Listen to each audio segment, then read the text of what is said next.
Según un pastor que se llama Caleb Moore, un pastor eficiente y un pastor fiel debe de tener las siguientes características: la fortaleza de un buey, la tenacidad de un perro de caza, la audacia de un león, la paciencia de un burro, la adaptabilidad de un camaleón, la visión de un águila, la mansedumbre de un cordero, la piel de un rinoceronte, la disposición de un ángel, la lealtad de un apóstol, la ternura de un pastor de ovejas y el fervor de un evangelista y la abnegación de una madre.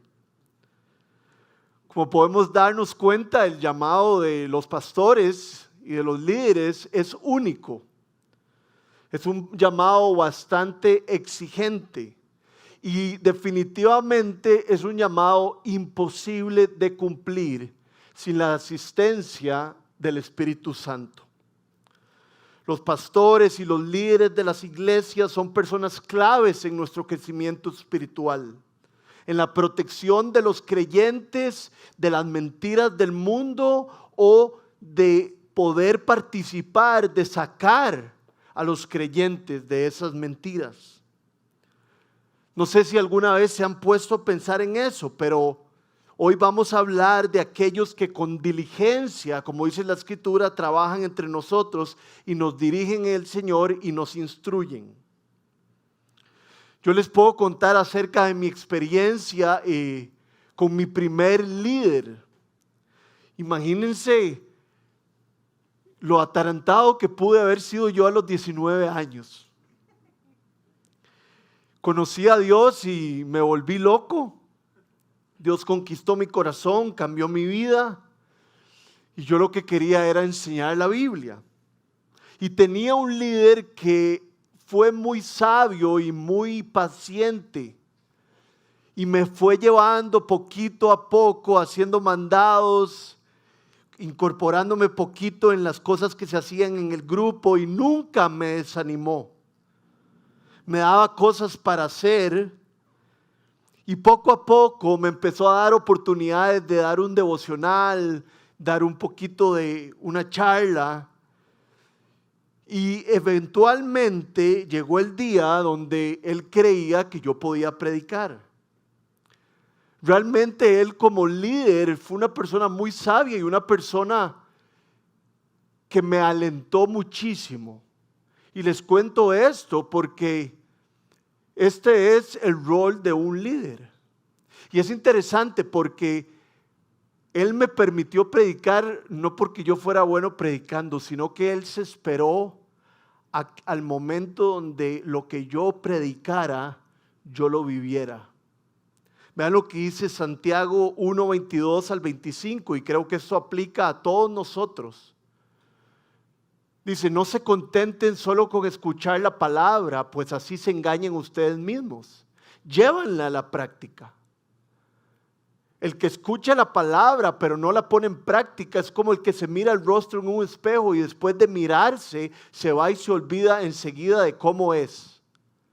Pero quien se fija atentamente en la ley perfecta que da libertad y persevera en ella, no olvidando lo que ha oído, sino haciéndolo, recibirá bendición al practicarla. Creo que este versículo nos aplica a todos nosotros en nuestro caminar espiritual, pero aplicaba muchísimo a mí, porque mi líder decidió darme una oportunidad de enseñar algo hasta que esto fuera respaldado con un testimonio. Amigos, para alcanzar la madurez, hay que escuchar a nuestros líderes, hay que escuchar a nuestros pastores, los que nos dirigen en estudios de Biblia, los que nos enseñan todas las cosas que aprendemos aquí en la iglesia. Ellos nos proporcionan verdades poderosas y debemos de escucharlas y ponerlas en práctica siempre y cuando sean bíblicas. El día de hoy vamos a estudiar un texto cuyo tema principal es tener en alta estima a los pastores y a los líderes de la iglesia, a aquellos que trabajan con diligencia entre nosotros. Para este estudio vamos a tomar un texto, ¿verdad? El texto de 1 Tesalonicenses 5, del 12 al 15. Y si hoy el texto que vamos a estudiar no va mucho con su Biblia, es porque el día de hoy hemos decidido estudiar el texto de la Biblia de las Américas. En esta congregación se usa Nueva Versión Internacional, pero creo que la Biblia de las Américas es mucho más fiel, el mensaje es más, creo que la Biblia de las Américas en este texto es más directa con nosotros. Entonces vamos a leer 1 Tesalonicenses 5 del 12 al 15. Este es el texto de hoy. Pero les rogamos, hermanos, que reconozcan a los que con diligencia trabajan entre ustedes y los dirigen en el Señor y los instruyen, y que los tengan en muy alta estima con amor por causa de su trabajo. Vivan en paz los unos con los otros. Les exhortamos, hermanos, a que amonesten a los indisciplinados, animen a los desalentados, sostengan a los débiles y sean pacientes con todos. Miren que ninguno devuelva a otro mal por mal, sino que procuren siempre lo bueno los unos para los otros y para con todos. Como vemos, el texto empieza hablando acerca de cómo todos los participantes de la iglesia deben de tratar y ver a los líderes y a los pastores, y al final termina dándonos instrucciones prácticas a todos los que pertenecemos a la iglesia. Es muy lindo para mí, siempre me llama la atención, nos debería llamar la atención todas las palabras de la Biblia, y Pablo empieza diciendo hermanos. Esta palabra nos adelanta lo que él va a querer hablar con nosotros, porque nos va a hablar como familia. Por eso nos dice hermanos. Y después Pablo dice, hermanos, pongamos el texto porfa ahí arriba, les rogamos que reconozcamos con diligencia a aquellos que trabajan entre nosotros. La palabra rogar debe ser resaltada porque demuestra la profunda convicción que tiene el apóstol para que esto suceda. La palabra rogar es una palabra muy contundente, ¿no creen? Es muy diferente para mí cuando mi hija llega y me pide pantalla, es cualquier cosa electrónica en mi casa. Entonces ella pide pantalla y eso puede significar un iPad o un celular o la televisión. Y a veces me dice, papi, ¿puedo ver algo de Sonic? O papi, ¿puedo ver algo de Daniel? ¿Cómo se dice? ¿Alguien sabe de Daniel? Y no, ahí tiene hijos aquí de 2, 3 años. Bueno, hay una de un animalito que se llama Daniel. Daniel el tigre, ven que sí. Y entonces a veces me dice eso y yo le digo, no mi amor, hoy no vas a ver pantalla. Pero hay veces que es totalmente diferente y ella no solo me dice, papi, puedo ver pantalla, sino que ella muy inteligentemente viene donde mí y me empieza a rogar ver pantalla. Y la intención y la manera en que lo hace es totalmente diferente a cuando me pide ver pantalla. Cuando ella empieza a rogar es como un grito que viene de lo más profundo de ella. Es algo que ella pide desde el corazón. Por favor, papi, por favor, hace rato no veo pantalla.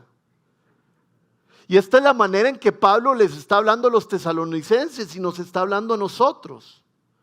Pablo ruega desde lo más profundo de su corazón que nosotros reconozcamos a los que trabajan con diligencia en la iglesia. Y como podemos ver en el texto, no solo dice, les rogamos hermanos, sino que después dice que reconozcan a estas personas. Y quiero que sepan que reconocer no es simplemente identificar a alguien o algo.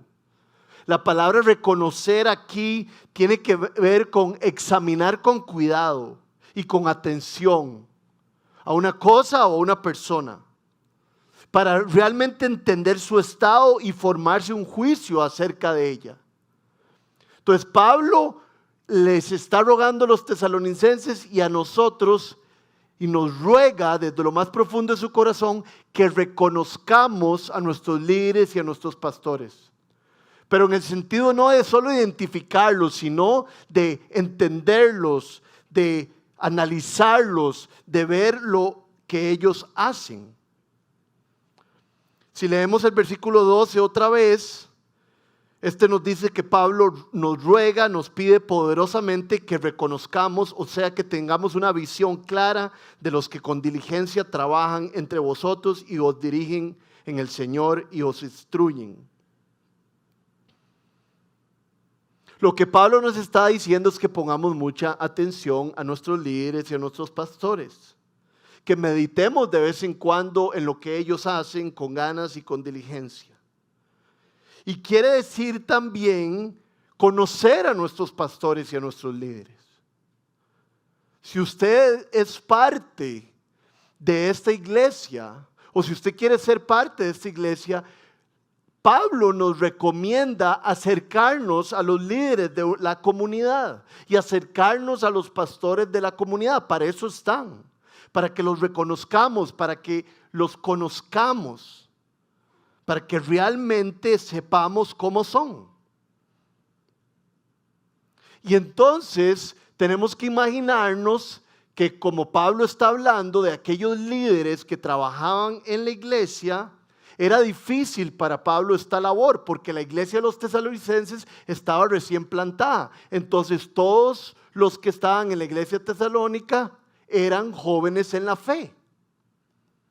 Y alguien joven en la fe no es fácil.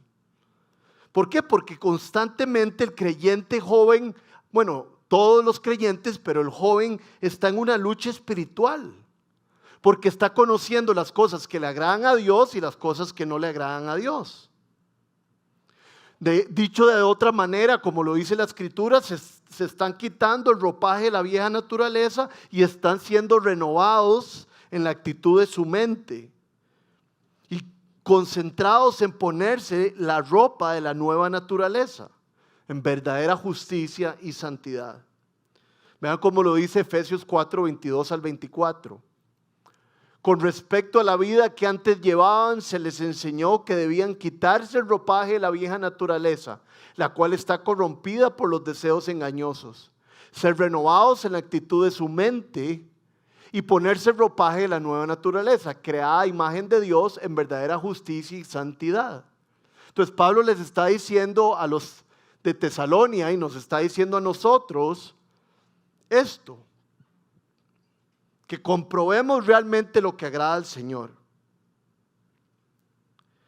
Y si ponemos el texto otra vez, Pablo no solo nos ruega que conozcamos a nuestros líderes y a nuestros pastores, sino que dice a los que nos dirigen y nos instruyen en el Señor. Lo pueden ver ahí después de la coma, de trabajan entre ustedes. Les ruego que reconozcan con diligencia y trabajan a los que trabajan entre ustedes y los dirigen en el Señor y los instruyen.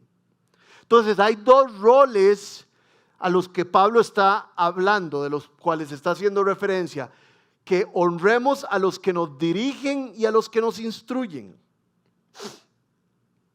Los pastores y los líderes en la iglesia están para ayudar a los creyentes a no desviarse, a continuar en una dirección determinada. Se pueden imaginar lo duro y desgastante que es ayudar a alguien a caminar en cierta dirección, con los jupones y con lo a veces egoístas que nosotros somos. Pues esa es la labor de dirigir una comunidad, lo que hacen los líderes y lo que hacen los pastores. Y cuando hablamos de lo difícil que es liderar una congregación, lo primero que se me viene a mí a la mente es los israelitas en el desierto. ¿verdad? Moisés constantemente tiene que interceder por los israelitas delante de Dios. Se jalan tortas, son malagradecidos. Hay momentos en que Dios los va a fulminar y Moisés le dice, por favor, no hagas eso, Dios. Y constantemente intercede por ellos. ¿Por qué? Porque es difícil llevar a un pueblo en una dirección. ¿Recuerdan cuando están todos juntos y Moisés sube a la montaña? Y ellos empiezan a quejar y dicen que estarían mejor en Egipto y convencen a Aarón de hacer un ídolo.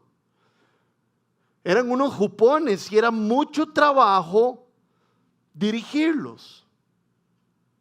Dirigir a alguien nunca es fácil. Conlleva perdón, conlleva piedad y mucha paciencia. El exhortar a las personas no es fácil tampoco, pero ese es el trabajo del líder. Un señor que se llama John Dagg dijo lo siguiente, lo tenemos ahí arriba. Se ha dicho que cuando la disciplina deja la iglesia, Cristo se va con ella. Por eso es que es tan importante que tengamos líderes y que tengamos pastores. Para recibir exhortación, para recibir disciplina, que a veces es una palabra que nos cae mal, pero realmente es algo bueno. Para recibir exhortación y caminar correctamente. Porque cuando la disciplina deja la iglesia, Cristo se va con ella. Los que lideramos y llevamos a las ovejas adelante, tenemos que pensar en llevarlas a buenos lugares donde ellas puedan descansar y renovar sus fuerzas. Y por eso es que Pablo de alguna manera también nos pide respetar a los pastores y a los líderes, porque es difícil llevar a las ovejas a lugares donde puedan descansar y renovar sus fuerzas. Parte del trabajo es meterse con las ovejas.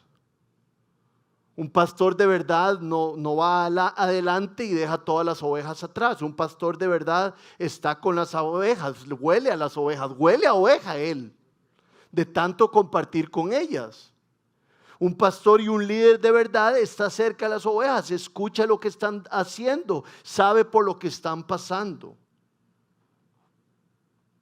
Otro detalle sumamente importante por el cual pasan los líderes es cuando una oveja se pierde y decide ignorar a su pastor. Creo que esto le ha pasado a muchos líderes, algunos de ustedes.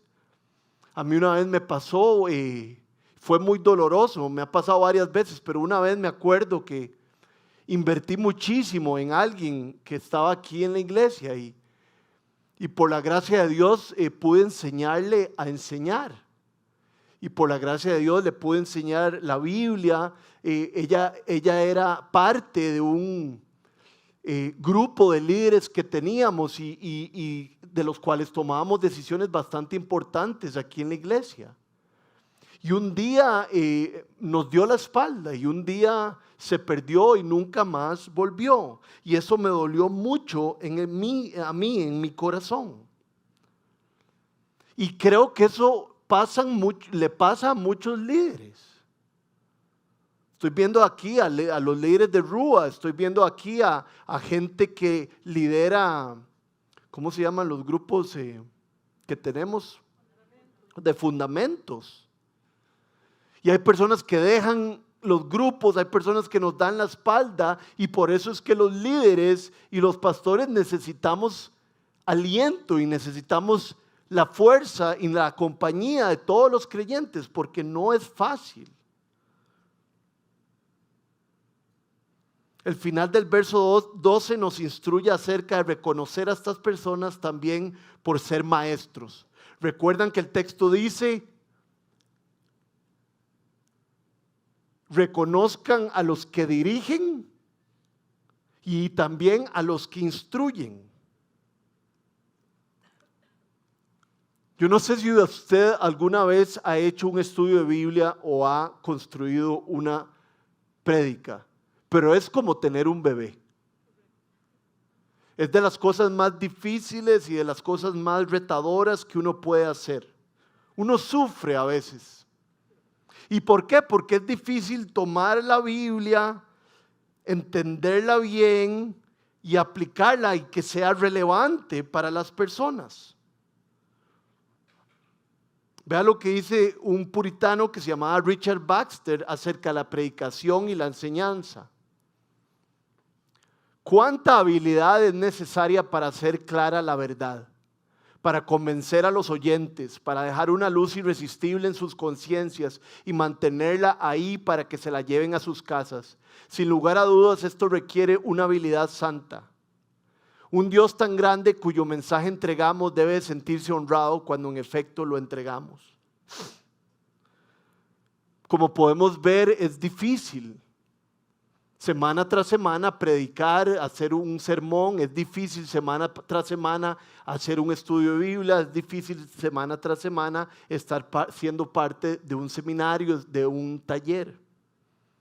Por eso es que Pablo le dice a Timoteo en 1 Timoteo 4:16, ten cuidado de tu conducta y de tu enseñanza. Otra vez repite que nuestra enseñanza debe ser respaldada por una vida íntegra. O sea que ahí otra vez nos dice uno de los retos del maestro, que debe vivir lo que enseña. Por eso el maestro necesita el apoyo de los creyentes también.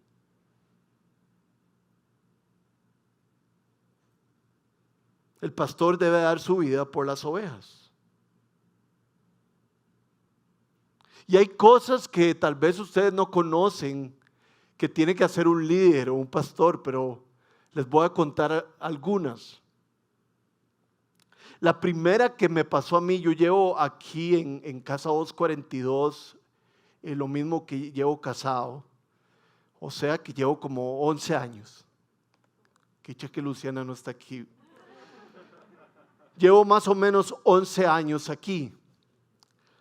Y hace 11 años yo tenía 29 años. Y siempre me ha gustado correr. Y hace como 11 años yo era fortachón. Y me encantaba correr sin camisa. Yo les sería sincero, cuando yo tenía 15, cuando tenía 17, corría sin camisa para que me vieran. Pero ya a esa edad, a los 29, ya había madurado, gracias a Dios. Corría sin camisa porque me gustaba. Pero un día me di cuenta que no debería correr sin camisa. Porque tengo que dar un buen testimonio, un buen ejemplo a las personas. Yo tengo un puesto que debo de pensar más en los demás que en mí mismo. Los pastores y líderes a veces no pueden correr sin camisa. Hay pastores y líderes que no tienen el fin de semana libre. La mayoría de veces están ocupados los fines de semana. Y cuando las personas están desocupadas, ellos están desocupados. Entonces no hay con quién vacilar. Un pastor, un líder tiene que estar listo para cualquier cosa, 24 horas. Para un funeral, para visitar un hospital, para casar a alguien. Hace poco fui al Blanco Cervantes, que es un hospital de gente muy mayor. Y fue de las cosas más impactantes que me ha pasado. Porque es horrible, es un hospital de viejitos. Y como están viejitos, están cerca de morir y no están bien de salud. Entonces fue un momento difícil para mí porque también tenía que ir a orar por alguien. Y esto le pasa a muchos líderes y a muchos pastores. Por esto es que Pablo le dice a los tesalonicenses y a nosotros, ayúdenlos, ténganlos en alta estima, vamos a ver pronto.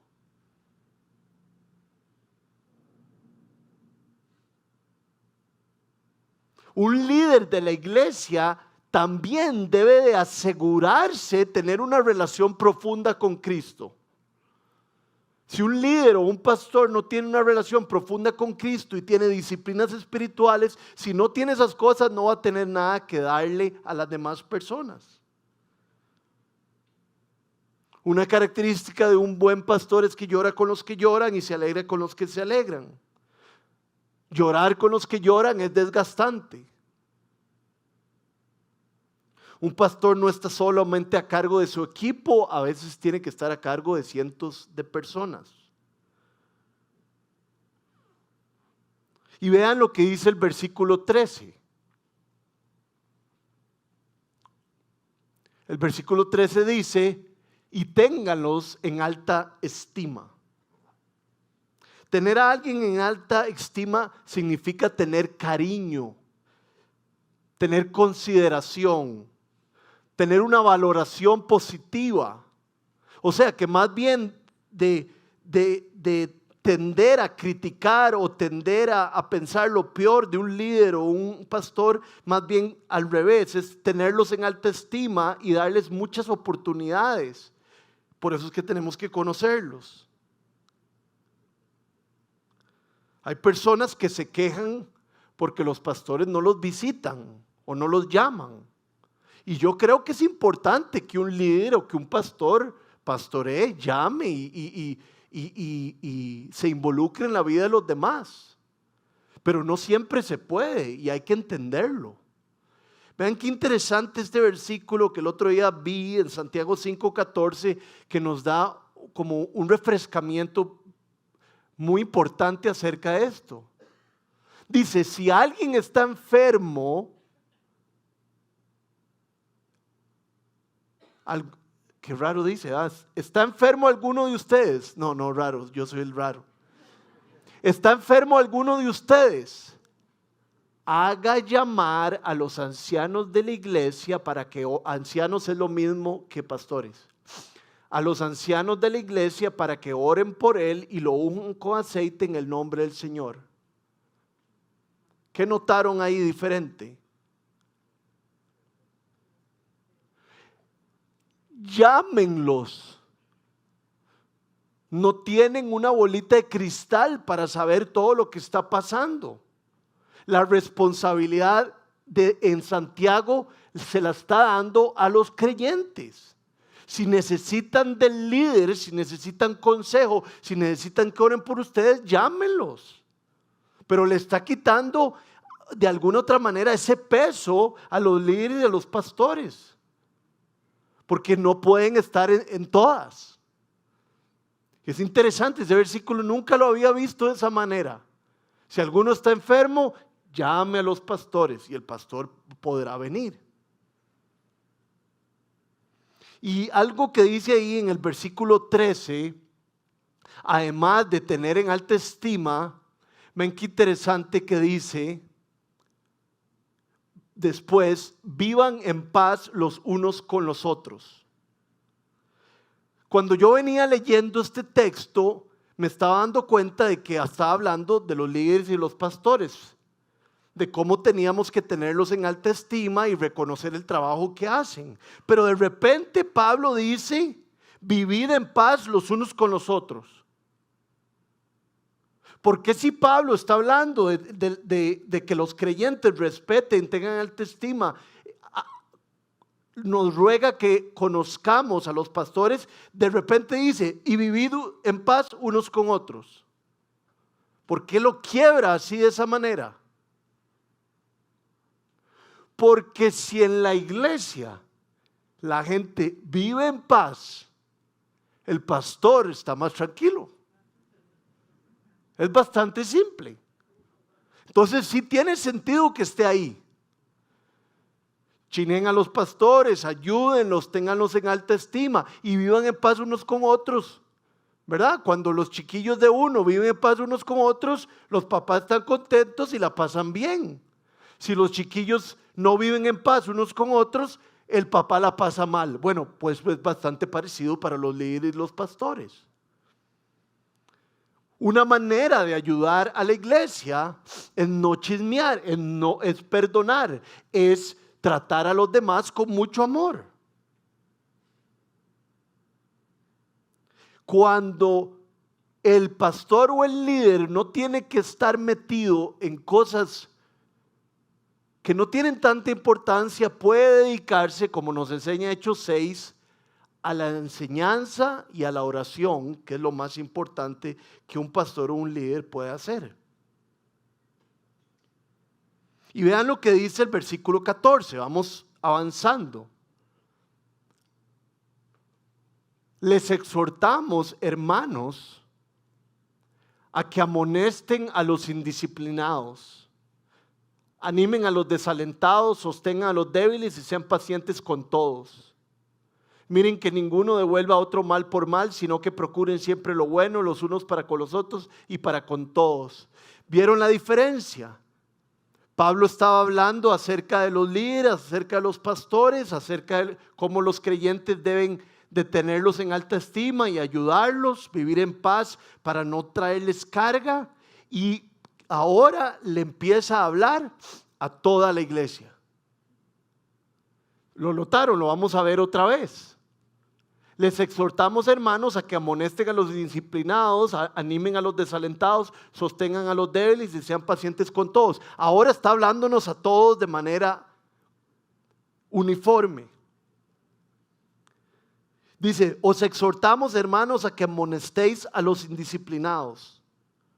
¿Se acuerdan que los de Tesalónica habían algunos que eran bien vagos? Lo hemos visto en la serie. Habían unos que eran vagos y habían unos que creían que el Señor ya iba a volver y no trabajaban. Entonces, por eso Pablo dice, pónganle la atención y cuiden de los indisciplinados, o sea, que sean disciplinados. Ven lo que dice 2 Tesalonicenses 3 del 7 al 8. Ustedes mismos saben cómo deben seguir nuestro ejemplo. Nosotros no vivimos como ociosos, o sea, que no teníamos nada que hacer entre ustedes, ni comimos el pan de nadie sin pagarlo. Al contrario, día y noche trabajamos arduamente y sin descanso para no ser una carga a ninguno de ustedes. Lo que Pablo nos está enseñando como ejemplo de los tesalonicenses es que no seamos carga para otros. Efesios nos enseña más bien, trabajen para que tengan con qué compartir con los demás. Si recordamos bien, lo vimos en el capítulo 4, versículos 11 y 12 de 1 Tesalonicenses. Pablo dice lo siguiente: procuren vivir en paz con todos, a ocuparse de sus propias responsabilidades y a trabajar con sus propias manos. Así les he mandado para que por su modo de vivir se ganen el respeto de los que no son creyentes y no tengan que depender de nadie. Definitivamente Pablo está exhortando a los tesalonicenses y a nosotros que no seamos indisciplinados, que seamos personas trabajadores, diligentes, que dan el ejemplo y que trabajan de una manera tan linda que hacen que otros se pregunten por qué lo hacemos.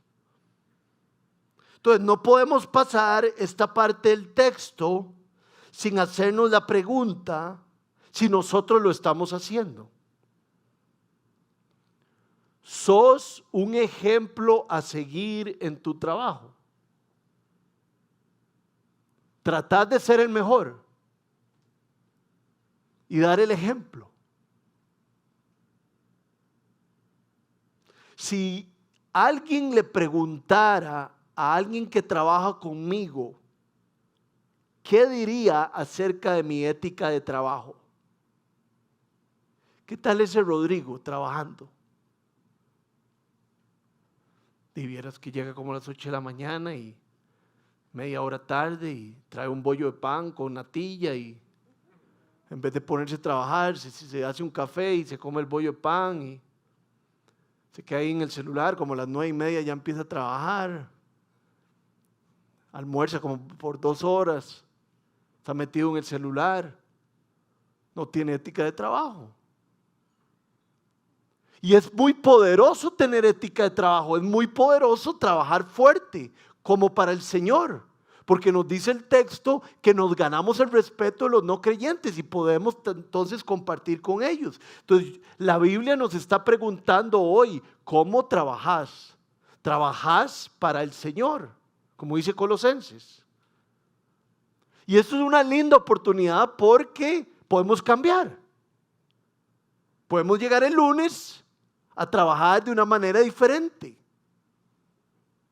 Y que la gente diga, ¿qué le pasó? y que uno le diga, Jesús.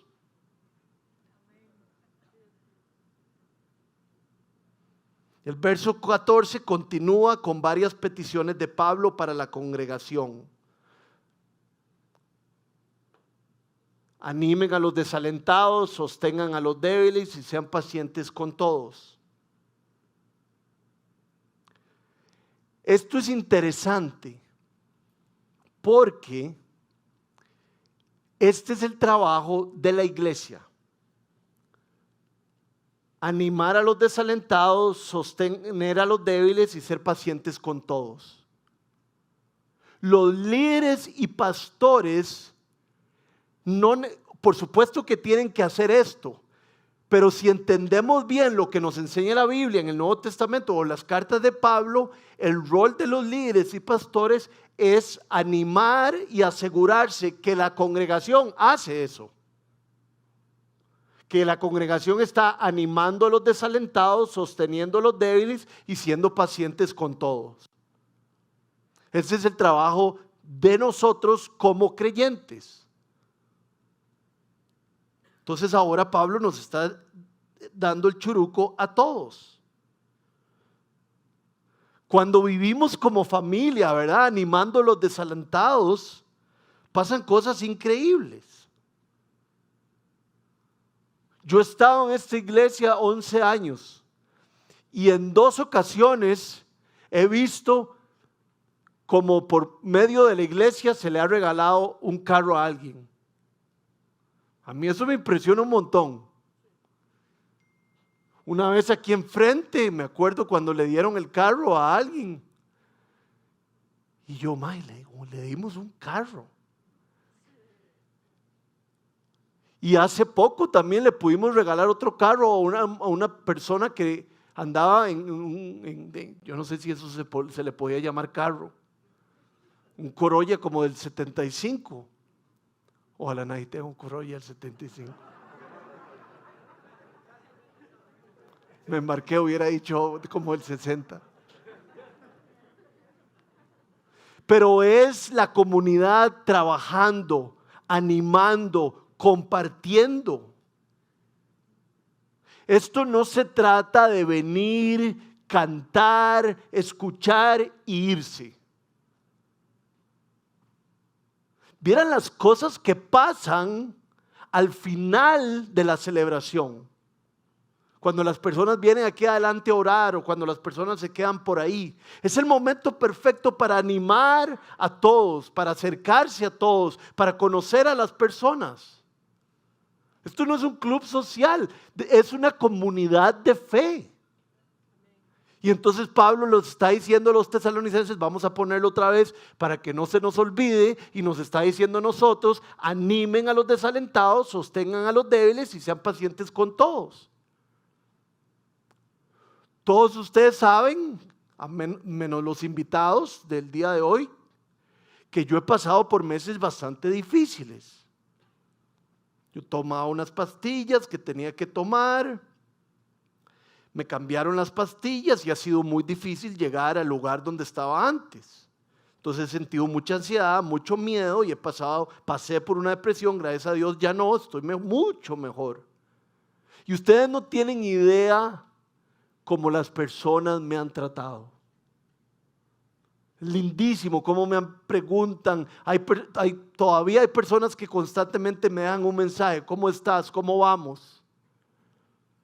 No hay nada más lindo que la comunidad sirva como comunidad, alentando, animando, sosteniendo, comprando carros, regalándole a la gente lo que necesita.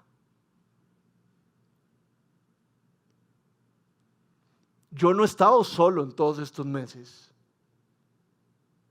Y yo quisiera pensar que la gente me ha tratado así, no porque yo soy el pastor. Yo quisiera pensar que así vamos a tratar a todas las personas que nos enteremos que necesitan de algo o que están desanimados. Llegamos al último verso, el verso 15. Nos termina hablando de cómo ser una iglesia sana, liviana y fácil de pastorear.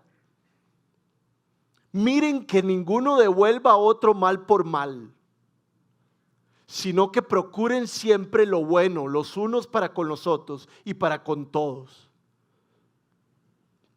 Pregunta, yo sé la respuesta de muchos de nosotros, pero pregunta, ¿devuelve usted mal por mal? ¿O devuelve cuando le hacen mal bien? Este verso, el número 15, me recuerda lo que dice Romanos 12, del 14 al 16. Vean qué texto más rico. Dice, bendigan a quienes los persiguen. Eso es radical. Bendigan y no maldigan. Alégrense con los que están alegres, lloren con los que lloran, vivan en armonía los unos con los otros, no sean arrogantes, sino háganse solidarios con los humildes, no se crean los únicos que saben. Y a veces yo sí creo que yo soy el único que sé y no sé nada. El otro día leí un proverbio que decía algo, pero ya se me olvidó. El que teme al Señor conoce los secretos de Dios.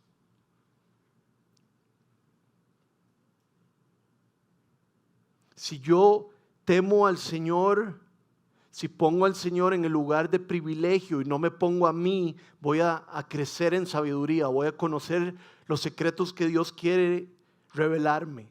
Pero algunos de nosotros creemos que no las sabemos todas. Y acuérdense de esto porque ahorita vamos a ver algo especial que tiene que ver con esto. En el Sermón del Monte Jesús nos habla de esto, de no devolver mal por mal, sino bendecir a los que nos maldicen. Vean lo que dice Lucas 6, 27 al 28. Pero a ustedes que me escuchen les digo, amen a sus enemigos, hagan bien a quienes los odian. ¿Están leyendo esto? Bendigan a quienes los maldicen, oren por quienes los maltratan. Si nos cuesta con alguien en el carro, imagínense con alguien que nos hizo un chorizo, nos quitó plata. La Biblia dice, bendígalo.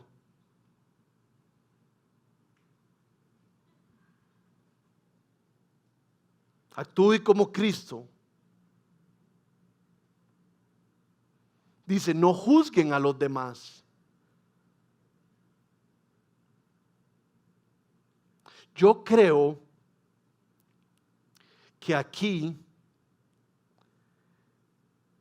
el secreto para no devolver mal por mal y el secreto para bendecir a los que nos maldicen o no darle cosas feas a los que nos hacen algo feo a nosotros, está en ese fragmento de Romanos 12 que les dije, de que no se consideren los únicos que saben. ¿Por qué? Porque a veces yo llego a mi casa y tengo una conversación con mi esposa y ya me adelanto a los hechos.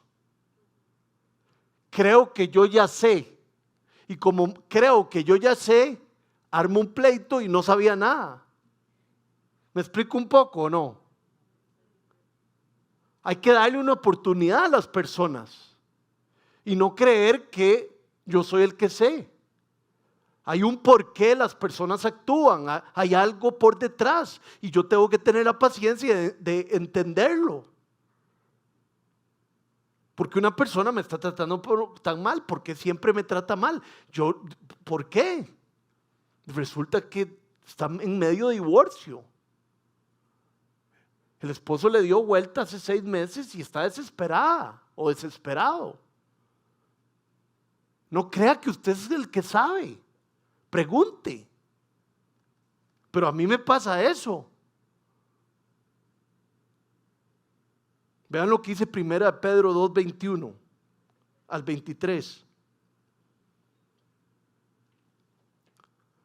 Para esto fueron llamados, Cristo nos llamó a cada uno para esto, para seguir sus pasos. Él no cometió ningún pecado ni hubo engaño en su boca. Aquí viene la parte fuerte y que nos incumbe por lo que hemos estado estudiando. Cuando proferían insultos contra él, no replicaba con insultos. Cuando padecía, no amenazaba, sino que se entregaba a aquel que juzga con justicia. Qué lindo que el Espíritu Santo nos ayude, cada uno de nosotros, a ser como Cristo en ese sentido. Que nos insulten y no devolver, que si padecemos, nos quedemos callados. Se lo entreguemos al Señor.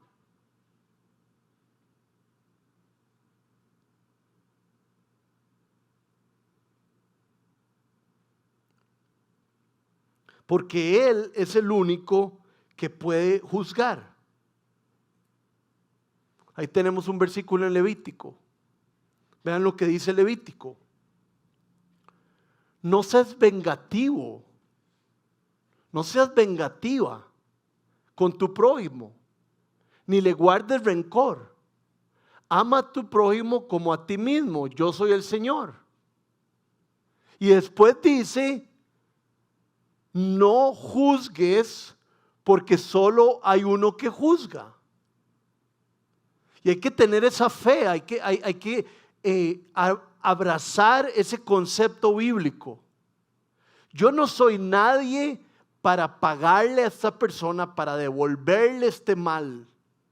Yo he sido llamado por Dios para no proferir insultos, para no devolver mal por mal. Porque el trabajo de juzgar es de Él.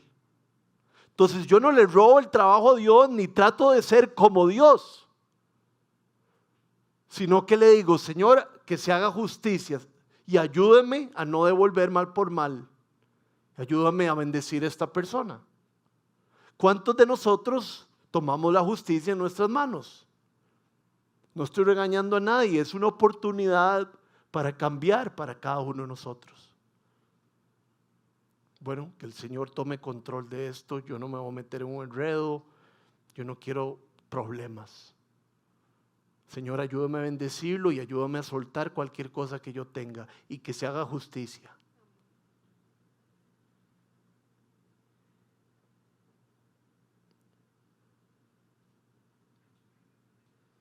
Jesús pretende que sigamos sus pasos. ¿Cómo seguir sus pasos? Pedirle ayuda al Espíritu Santo y entregarnos a aquel que juzga con justicia. Vean lo que dice el Salmo 94:1.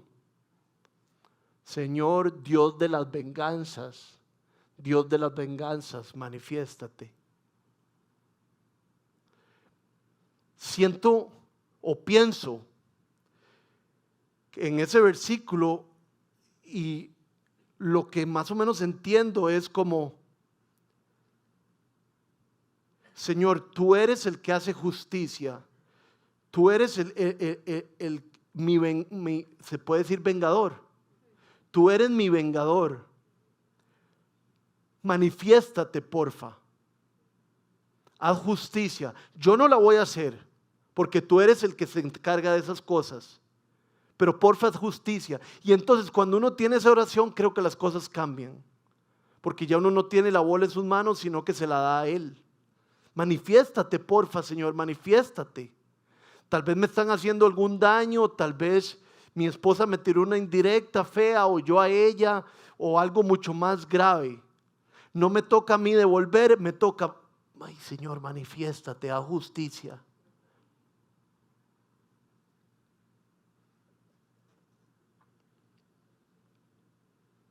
No nos toca a nosotros hacer pagar a nadie, Dios se encarga de eso. Todo lo que nos pide el Señor en la última parte de este texto, lo lograremos hacer con el poder del Espíritu Santo y sobre todo teniendo en nuestro corazón, en nuestra mente, en nuestra alma, siempre la cruz. No paguen mal por mal, bendigan a quienes los maldicen. ¿Cómo hago eso?